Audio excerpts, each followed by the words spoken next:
Ayun, ano nga ba ang kahalagahan nitong ating pag-aaralan? Ito ay matututunan natin kung ano nga ba ang kahalagahan bilang isang ganap na leader. Dahil tayo ay pumunta dito upang matuto tayo kung paano tayo makapaghihayat ng maraming tao at maging isang magandang ejemplo sa iba. Ano ba ang purpose nitong ating pag-aaralan? To introduce you to the standard and requirements of the Pathfinder Club. At ito ay pakipakita daw sa atin kung ano nga ba daw ang kahalagahan ng Pathfinder Club.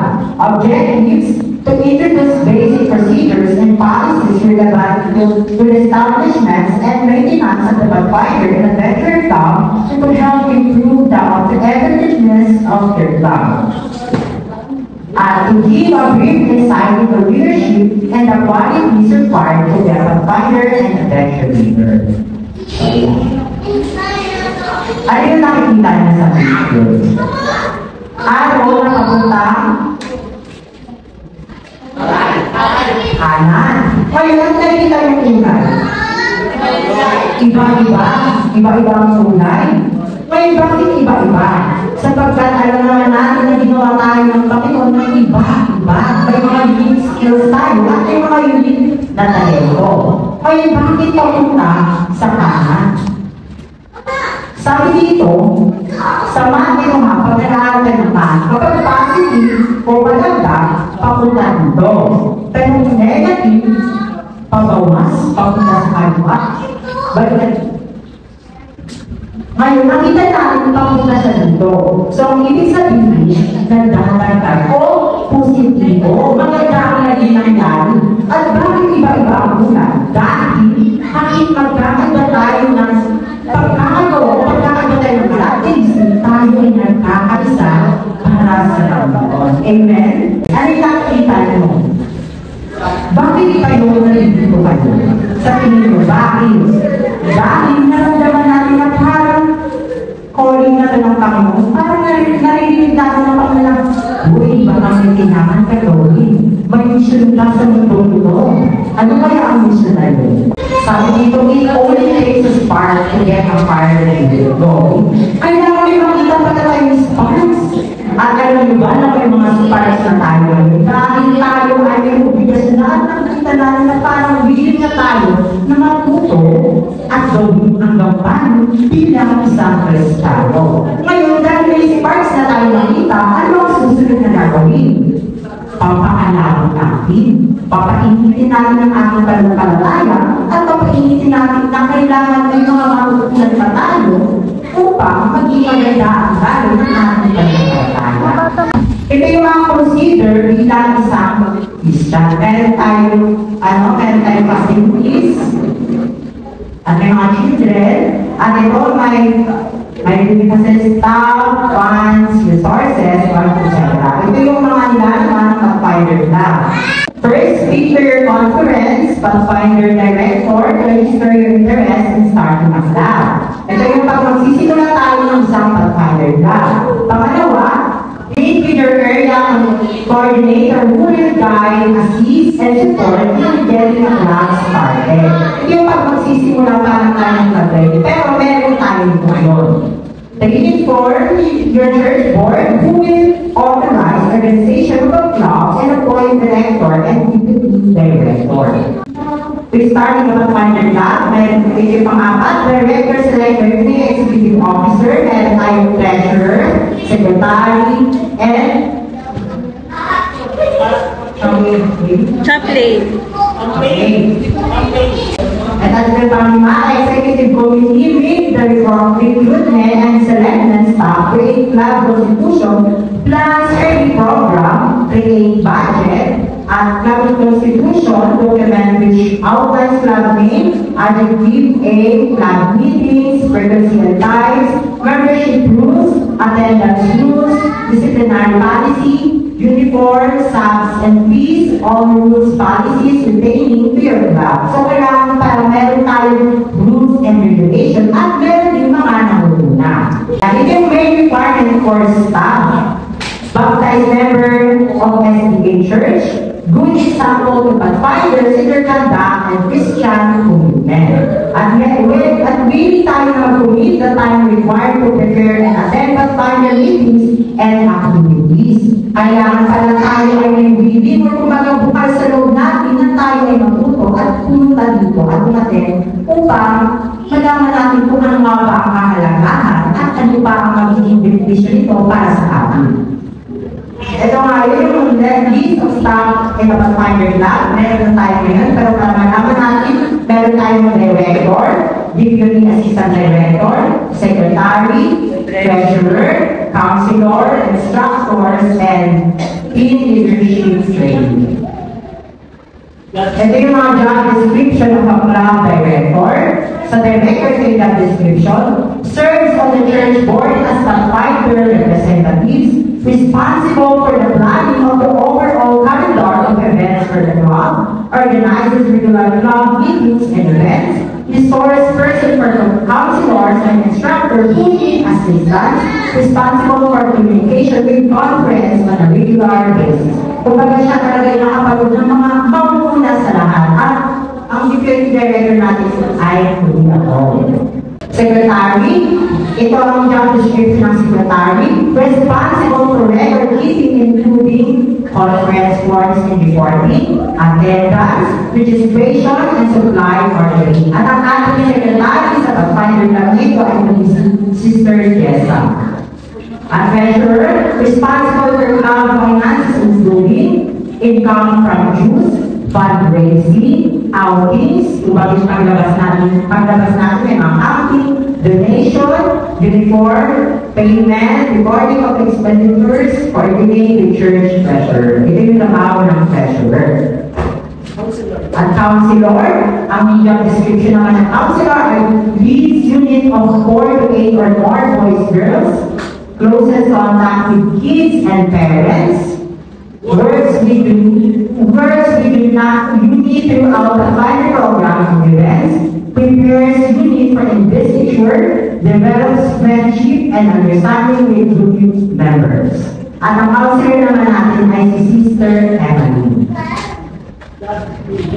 Job description of an instructor teaches specific skills or subjects such as Bible, personal growth, outdoor skills, honors or crafts, may come from church and community to assist temporarily with club, is will acquainted with subject matter and matches it with club curriculum. At ang ating instructor ay si Sister Anna. So, ayan nga po yung committees. At ito yung hierarchy or yung pagkakasin ng organization charge. Organization charge, board, church board, class director, deputy director, secretary treasurer, at yun yung pagkakasin. Next. At ito na yung mga general conference, yung mga namuna, sila Gary Blanchard, global director, Paco Enzo Mawar, the CE's director, Dr. Andres J. Ranta, he's Pathfinder director. The club inspection, once your club is up and running, registered and started a new club year, your area coordinator or conference Pathfinder director will announce at the time to inspect your club. Ayan, sa Pathfinder club natin kaya hindi tayo yung uniform. Ito yung example ng uniform natin. Nakikita niyo ba yung mga example ng uniform? Pero sa inyo sa ibang bansa, pero sa atin white, and yellow. So ayan, yung example. Sa finance naman, ito trabaho ng treasurer. Yan, club leadership.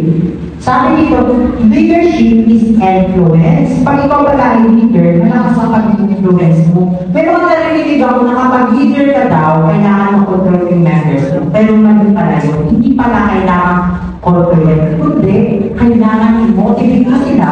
At bilang isang leader, kailangan ikaw ay maging magandang ehemplo. Kailangan makita nila kung paano ka kumikilos. Kasi once ikaw ay leader, tinitignan ka ng mga member mo.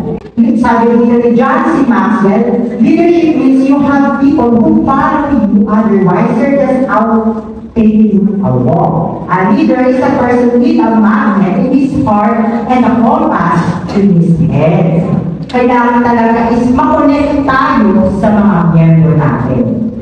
Ultimate goal of a finder leader, sabi dito, he who cooperates with the divine purpose of imparting to the youth a knowledge of God and molding the character into harmony with his thus high and noble worth. He awakens a desire to reach God's ideal. He presents an education that is as high as heaven and as broad as the universe. Kumbaga, pag ikaw ay naging leader, hindi mo talaga kakayanin ng mag-isa yan.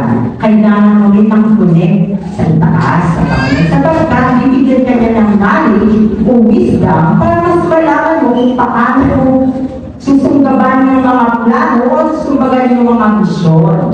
Ito nga daw yung qualities ng pagiging pathfinder leader. Kailangan ko ay intelligent, honest, creative, confident, driven, and courageous. Pagkakabuod, leader, isang leader.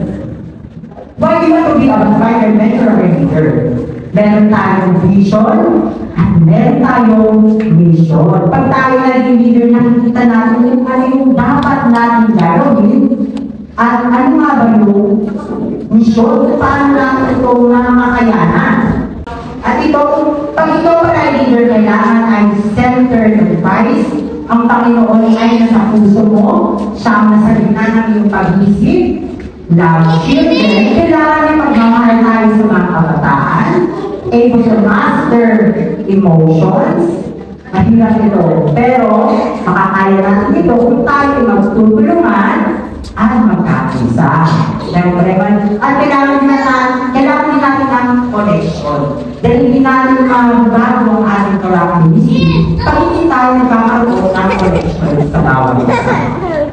Love the outdoors, may gusto tayong gumawa ng mga aktibidad sa labas, o mga acting, have creative commitments, have a manner personality, at may release cooperation. Understand the characteristic of junior youth. Kailangan meron tayong patient, kasi alam natin ng mga bata ay mag-islaw, minsan hindi tayo pinapakinggan, so kailangan talaga natin ng patient.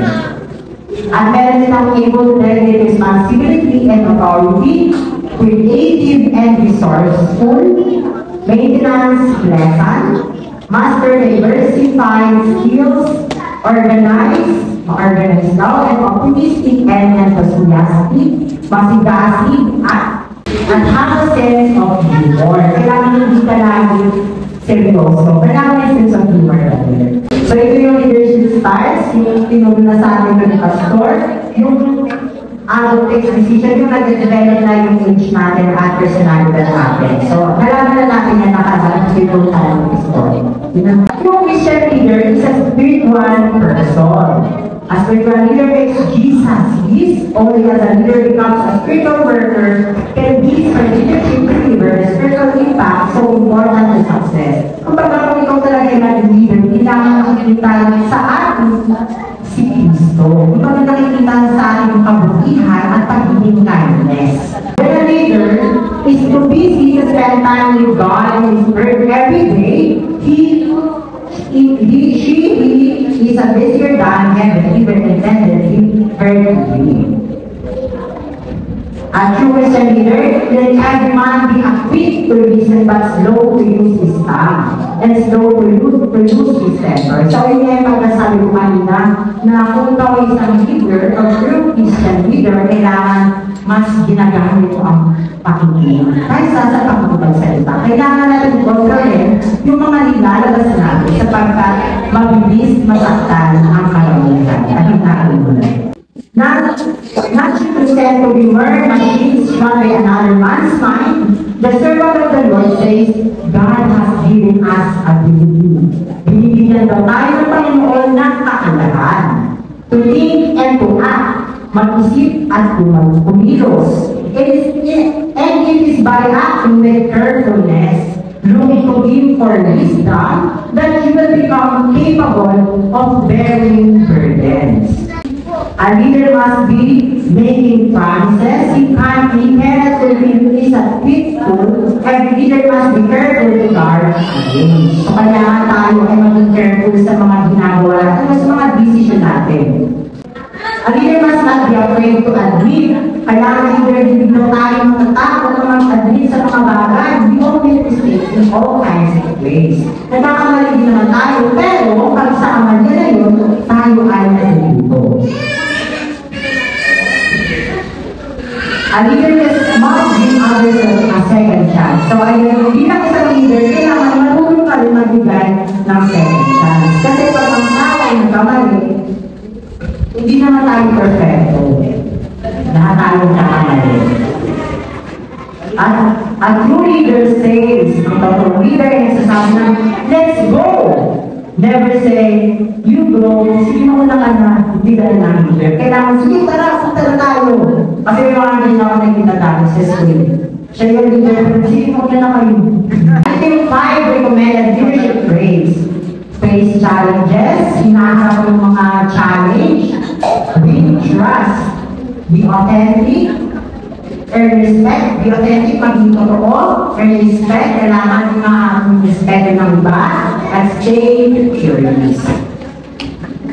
Leadership is about empathy. It is about having the ability to relate and connect with people for the purpose of inspiring and empowering their lives. So ayan, leadership is all about how to empower them. Kung paano sila mag-motivate at mabibigyan mo sila ng lakas na gawin ang isang bagay. Hindi ito pagiging manipulate sa kapwa.